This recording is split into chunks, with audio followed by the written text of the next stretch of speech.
Hey, good morning. It's Dr. James. I hope this message finds you happy, thriving, and well. This morning I have an amazing opportunity. Well, actually, it's an invitation. And I'm inviting myself into this experiment with you because it's so powerful. It's very sobering. But if we go after this and really lean into the opportunity here, it can literally change our lives. And I want to just bring forward, this is all about the power of what it is that a functional MRI can tell us about a certain type of thinking that we may be doing, and we don't even know we're doing it.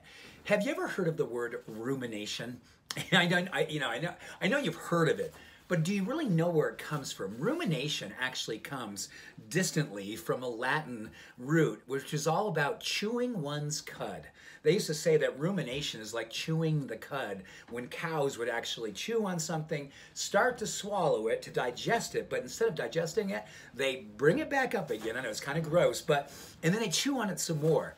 Do you have some thinking in your life, or you have a person in your life that you ruminate, a thing that they said, a thing that you wish you had done differently, and you chew on it, and you chew on it, and just when you think you're letting go of it, digesting it to get rid of it, you bring it back up again and chew on it some more? Well, according to Stanford, they actually looked at how when we ruminate on something, we literally can see on a functional MRI that we light up the part of our brain called the amygdala.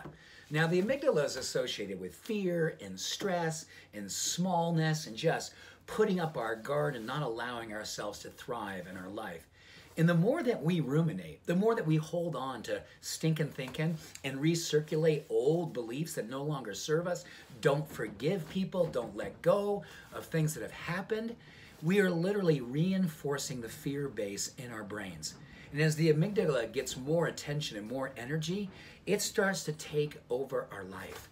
We just have more fear in every area of our life. We don't go for it. We don't express our creativity. We don't allow ourselves to grow and become and express the person we came here to be. And we know from research is that we have upwards of 60 to 70,000 thoughts every single day.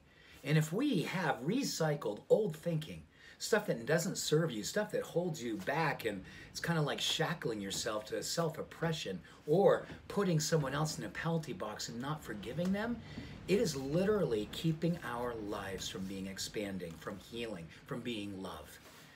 This is a big opportunity. So how do we interrupt this? Number one, we have to know when we're hanging on to something.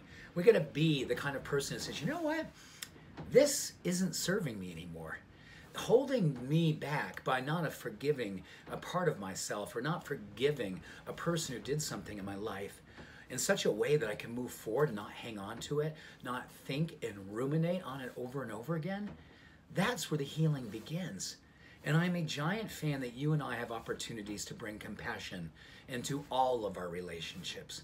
But probably the most important one is the relationship we have with ourselves. That relationship has been shown by research to be the ultimate freedom giver, the ultimate way to emancipate ourselves from self-oppression and to quiet the amygdala and put light and energy into the parts of our mind that are associated with love and creativity and courage and the possibility. So with that, thank you, Stanford, for doing a pretty provocative, sobering, and I love to say study that helps us to wake up from the self-imposed slumber party, examine our thinking, know where it's stinking, and how we can bring it forward to a fresh way of being, living, thinking, and loving. So with that, much love, every blessing. Have a beautiful day.